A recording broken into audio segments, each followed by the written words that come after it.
Acreditamos que os cuidados paliativos são a concretização mais completa desta resposta que o Estado não pode deixar de dar, porque aliam a maior competência científica e técnica com a competência na compaixão, ambas imprescindíveis para cuidar de quem atravessa a fase final da vida.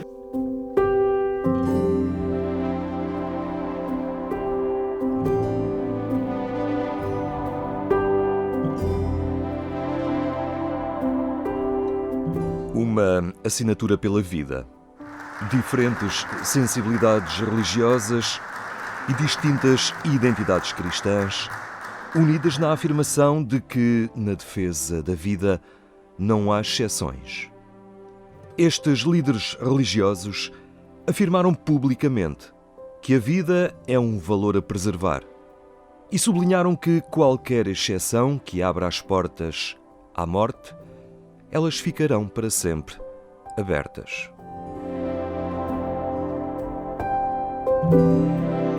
Aqui, onde se escrutinam as leis que hão de regular o dia-a-dia dos portugueses, vai-se agora votar se estes podem pôr fim à vida a seu pedido.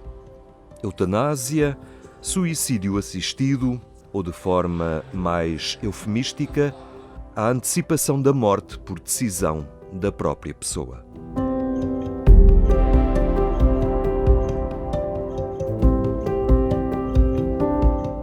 Em causa está facilitar o acesso à morte por parte de um Estado que, constitucionalmente, está obrigado a defender a vida. No dia 29 de maio poderá abrir portas à eutanásia, quando, neste momento, ele não consegue garantir acesso aos cuidados paliativos.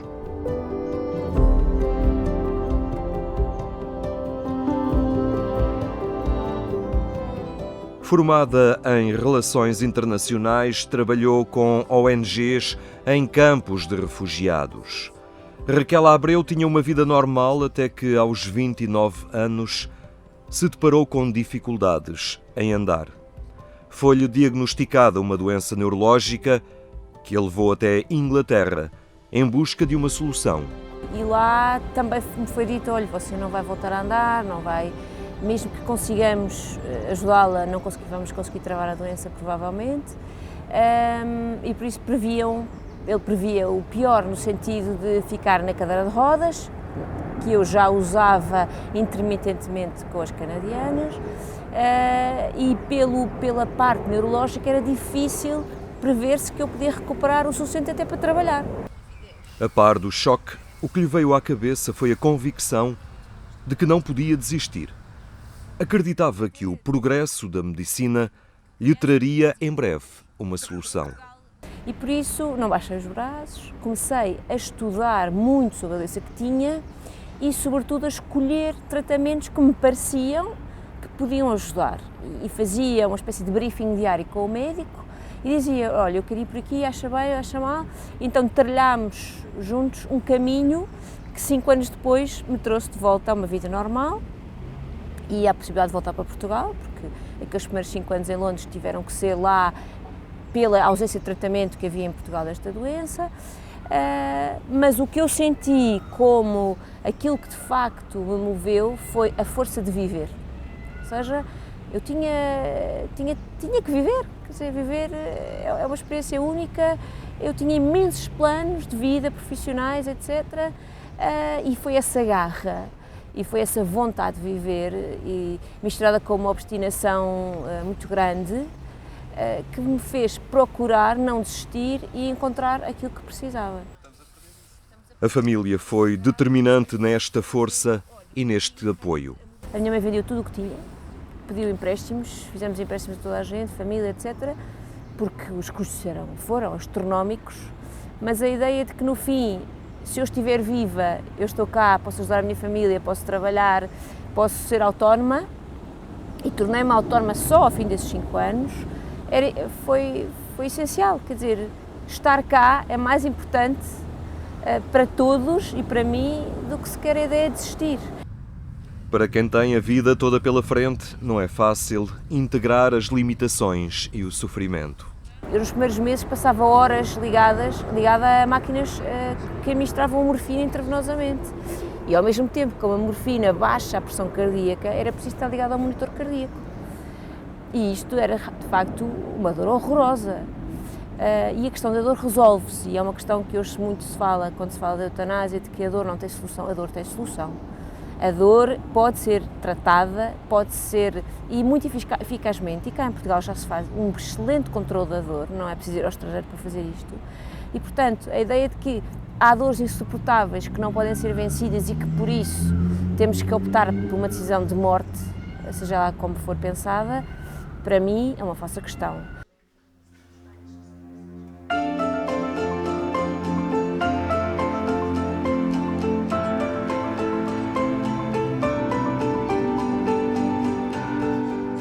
Aqui controla-se a dor, retira-se o sofrimento e faz-se caminho com os familiares. Esta é a unidade de cuidados paliativos da Casa de Saúde da Idanha, pertencente às Irmãs Hospitaleiras. Quem aqui chega está no fim da vida, mas ainda há tempo de se reconciliar com ela. Por isso a nossa prioridade, quando existe sofrimento físico, é sempre cuidar do sofrimento físico. E depois avaliamos todas as outras necessidades que existem. Imagina que tem necessidade de ser visitado por um irmão que não vê há muito tempo. Pois com certeza é uma prioridade para nós, trabalhar estas questões com a família. Imagina que é um homem que é um pai de família, com crianças ainda pequenas, o único sustento da família. Pois com certeza que chamaremos a parte social, não é? Para dar apoio nessa altura à família, à esposa. Chamaremos a psicóloga para dar apoio também, para além do doente e da esposa, para dar apoio a estas crianças. Entende? Fazemos uma abordagem global e integral de tudo o que é o doente. São 12 camas, todas elas integradas na Rede Nacional de Cuidados Continuados Integrados. Os doentes encontram aqui um acompanhamento a nível físico, psicológico, espiritual, emocional, sem nunca esquecer a família. Sabem, regra geral, que tem uma doença que não tem cura e muitas vezes chegam-nos aqui desesperançados, com uma dor intensa física que nunca foi controlada, com uma dor total espiritual, existencial, que também nunca foi tida em conta e chegam-nos aqui num sofrimento muito grande. Esta é uma equipa vasta. Médicos, enfermeiros, psicólogos, assistente espiritual. Todos concorrem para dar qualidade à etapa final de vidas que nada perdem em dignidade pela sua condição de fragilidade. Há pessoas que chegam aqui e que nos dizem: o médico disse que eu ia viver mais um mês de vida. Não sei. Eu não sei o seu tempo de vida, eu não sei o meu tempo de vida. Eu só quero é que enquanto estiver aqui e enquanto viver, eu lhe consiga dar, porque merece, porque é o Sr. Manuel, porque é o Sr. António, merece ter dignidade na vida que tiver e é isso que eu lhe quero oferecer.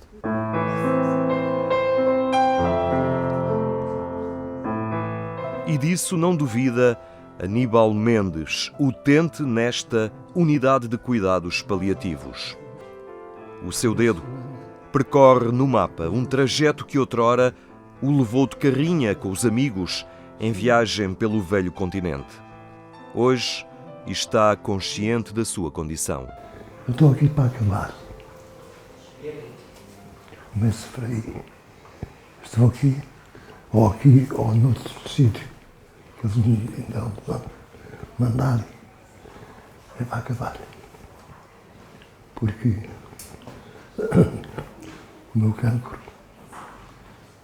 não está só a subir e não há hipótese de fazer nada.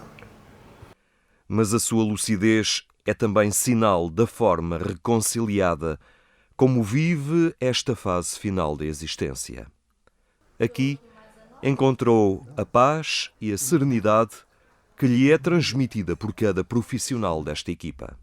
Isto é um paraíso. Eu adoro estar aqui. É pena não poder andar. Sim. E porquê é que gosta muito de estar aqui? É calmo. sou adorado por esta gente toda. Elas não podem fazer mais. Não podem. E eu também compreendo. É mesmo para acabar. Quando eu sei. Vai olhando as cidades que um dia visitou, recordando o lado agradável da vida, os momentos que o ajudaram a encontrar sentido para o seu momento presente. Isso é uma família. Isso é uma família.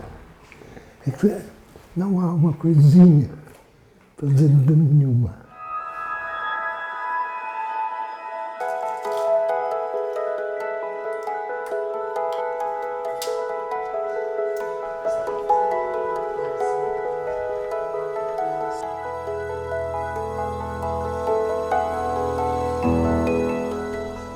Este é o cotidiano nesta unidade de cuidados paliativos. Infelizmente, um caso ainda raro no Sistema Nacional de Saúde. Muitas mais seriam necessárias. Foi a urgência desta dimensão da medicina que convenceu Paulo Pina a trocar o tratamento de agudos pelo acompanhamento dos doentes terminais. Sou internista e estava nos grandes hospitais, nas grandes urgências, nos cuidados intermédios, a ver pessoas com idade avançada, muito vulneráveis, mas a tratá-los de forma agressiva, como se eles fossem jovens, com protocolos estudados para jovens, com trajetórias de vida para jovens, e eu via pessoas que estavam ali no limite, na fímbria da terminalidade, e que não tinham qualquer espaço para existir enquanto seres com doenças graves, incuráveis. E isto fez-me aprofundar, ir aprender, ir estagiar, e neste momento sou um paliativista puro de coração e de alma. E no seu entender, esta é uma vertente clínica tão exigente e desafiante como qualquer outra. Não estamos no âmbito da misericórdia e da caridade a fazer festinhas, a dar abracinhos, fazemos ciência.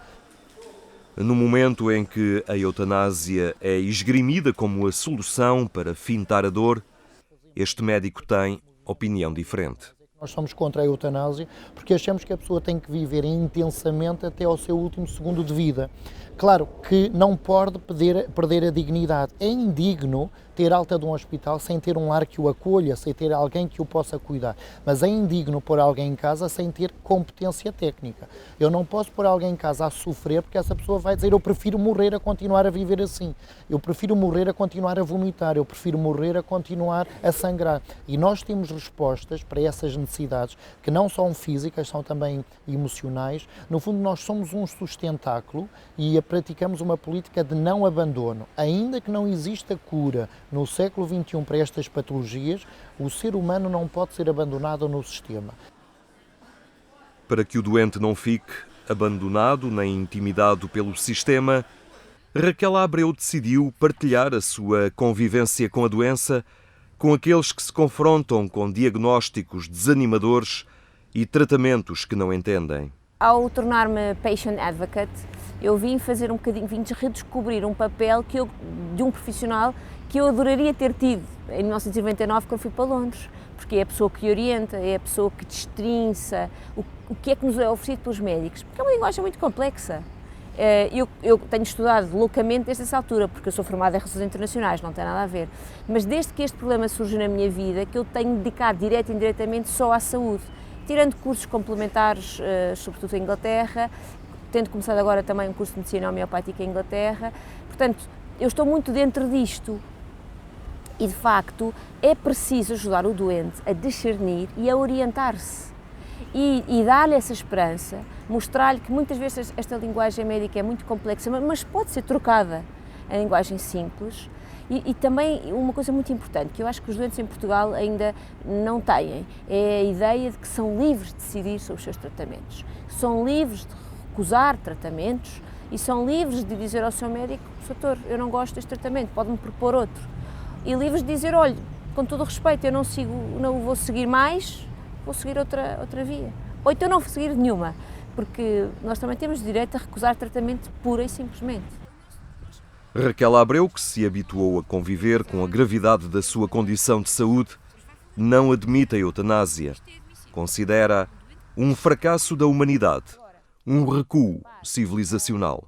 Ao estarmos a dizer isto, estamos de facto a olhar para a vida como a vida só vale a pena ser vivida se tivermos todos os confortos, se não sofremos. Mas quer dizer, quem é que passa pela vida sem sofrimentos? Ou porque perdemos o emprego, ou porque morreu alguém da família. A vida é cheia disto. E estamos, de alguma forma, a descartar esta capacidade de aguentar sofrimento. Estou a falar de sofrimento psicológico, porque somos tão frágeis que, se nos acontecer alguma coisa muito grave, não queremos viver. A proposta de Raquel Abreu é que o Estado invista em cuidados paliativos os milhões que pouparia se parasse tratamentos caríssimos e tantas vezes desnecessários. E, portanto, paremos de propor terapias absurdas e que custam ao Estado milhões, e vamos usar esse dinheiro em boa prática médica e sim na criação de uma unidade que não se faz de um dia para o outro, é um facto, uma boa unidade de redes continuadas, porque nós temos mais de 60 mil pessoas a precisarem dela. Opinião semelhante é partilhada pela jornalista Laurinda Alves. Ainda na juventude experimentou o que é estar à cabeceira de um amigo que parte aos 18 anos. Mais tarde, voltou a acompanhar doentes numa iniciativa pessoal de voluntariado. Tive 3 anos a fazer voluntariado de cabeceira com pessoas em estado terminal, com doença grave, avançada, progressiva e incurável. E aí percebi o que é o valor, o poder transformador dos cuidados paliativos, que são cuidados integrados, médicos com várias especialidades, é multidisciplinar, e vi pessoas que entravam na unidade a pedir, a chorar, a suplicar, a gritar, alguns deles por eutanásia, e quando lhes começaram a ser ministrados os cuidados paliativos, que são de facto esta medicina integrada, pluridisciplinar, e quando começaram a beneficiar destes cuidados paliativos, nenhuma destas pessoas manteve o seu grito, o seu pedido, a sua súplica por eutanásia. Laurinda Alves considera que está em causa o que de mais importante define o ser humano: a dimensão do outro, o reconhecimento da sua dignidade. Algo que parece instrumentalizado nas práticas da eutanásia. Há uma imagem que eu acho que é forte e que nos dói, mas é a imagem da pessoa que está à beira do precipício ou numa ponte a tentar suicidar-se ou a fazer ou com a intenção de suicidar. Nenhum de nós, humanamente, nem as pessoas que têm ideologia, nem que são pró-eutanásia, nem pró-descartar as pessoas que nos custam dinheiro, nenhum de nós chega lá e dá o empurrão para a pessoa se suicidar. Ninguém, porque o nosso kit de sobrevivência, o nosso ser humano mais profundo, o que faz é ir lá tentar que esta pessoa não se atire da ponte e criar depois uma rede de condições para que esta pessoa recupere dessa inclinação ao desânimo, dessa inclinação ao suicídio, dessa inclinação a pôr fim à sua vida. E, portanto, se nós humanamente, sem exceção, somos a pessoa que vai lá tentar resgatar e não que vai lá empurrar, porque é que depois traduzimos esta nossa humanidade, este nosso kit de sobrevivência, numa realidade que é a eutanásia, que no fundo a eutanásia é chegar lá e dizer: tu estás com vontade de matar, estás a perder o sentido de vida, então vá lá, eu dou-te um empurrão e tu saltas da ponte. Margarida Lobo prepara um lanche na unidade de cuidados paliativos na Casa de Saúde da Idenha. Há 10 anos perdeu aqui o seu marido e estava determinada a nunca mais voltar. Era para nunca mais voltar, porque eu entrava, portanto, ali na Casa de Saúde, e ouvia o meu marido chamar só Guida, Guida, Guida. E aquilo tinha um cheiro ativo, como todas as nossas casas têm um cheiro próprio, que era muito ativo. E eu pensava, não, um dia que ele faleça, eu não volto aqui para mais os pés. Mas esta unidade não se ocupa apenas de quem está doente. Também acompanha os que ficam, ao ponto de Margarida Lobo olhar hoje o lugar onde o seu marido morreu como uma casa de afetos e de alegria. Sinto-me muito feliz e sinto-me muito bem quando entro aquela porta para dentro. Aquilo que eu pensava que não era capaz, há 8 anos, 7, 8 anos, faço para estou entrar dentro da minha casa, ou até melhor. Pronto, é isso. De maneira que fazemos estes lanches, é a associação que faz, para os doentes que puderem realmente vir, assistir. Muitos não podem, alguns ainda vão em cadeiras de rodas, e seus familiares. É esse o nosso objetivo. É que fazemos isto todas as segundas-feiras para que as pessoas se sintam melhor, os seus familiares se sintam melhor. E é isso que experimentou Fortunato de Sousa, com a sogra internada nesta unidade apenas há alguns dias. Isto tem sido uma experiência muito gratificante porque conhecemos o outro lado da vida. Aquilo onde a mais-valia não é material, é a mais-valia dos afetos e a mais-valia desta riqueza, não só espiritual, mas do ser humano em si. Onde estamos aqui pela entrega e depois, por outra parte, gratificante de recebermos a atitude, principalmente das equipas, das pessoas que aqui estão. Nestes lanches participam todos, familiares, técnicos e os utentes que ainda tenham capacidade para se deslocar. São momentos de partilha e de encontro que ajudam a enquadrar a existência. É ajudá-los a encontrar um sentido para a vida, não é? Neste momento de sofrimento pelo qual estão a passar. Ajudá-los a olhar para a sua vida, fazer uma narrativa da sua vida, para a sua história de vida e ajudá-los a sentir orgulho daquilo que eles foram. Junto do sofrimento, uma pedagogia de reconciliação com a vida, com o que se construiu, com aqueles que viveram próximos. Sobretudo eu queria deixar passar esta mensagem de que é um caminho e que é normal e perfeitamente natural que as pessoas numa fase inicial se revoltem, se questionem, perguntem porquê a mim ou porquê, ainda que nem todas o façam, mas podem fazê-lo, não é? E, portanto é mesmo um caminho e, sobretudo, da minha experiência, as pessoas encontram dentro de si essa capacidade. Nós apenas, enquanto equipa, e eu enquanto psicóloga, somos um mediador desse encontro com elas mesmas, quer sejam os doentes, quer sejam os familiares, não é? São mais de 60.000 os utentes do Serviço Nacional de Saúde que não têm acesso a cuidados paliativos. E se unidades como esta estivessem ao alcance de todos, alguém pediria a eutanásia? Esta unidade funciona há 12 anos. Já por aqui passaram mais de 1.000 doentes.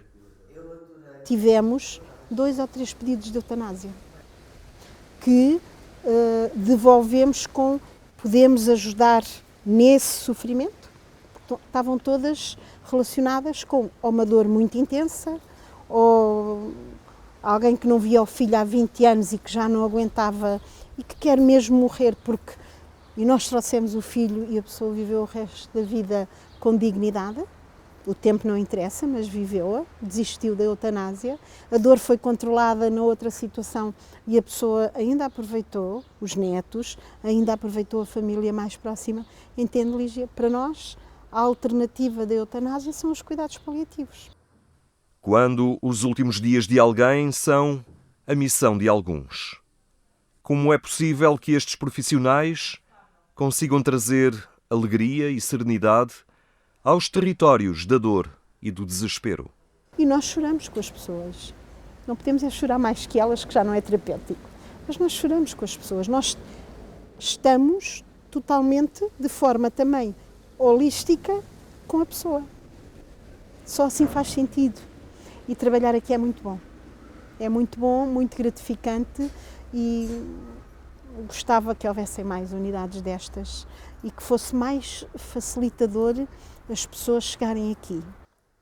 Esta, sim, é a verdadeira morte assistida, que acolhe a vida até ao fim, sem fugas nem negações.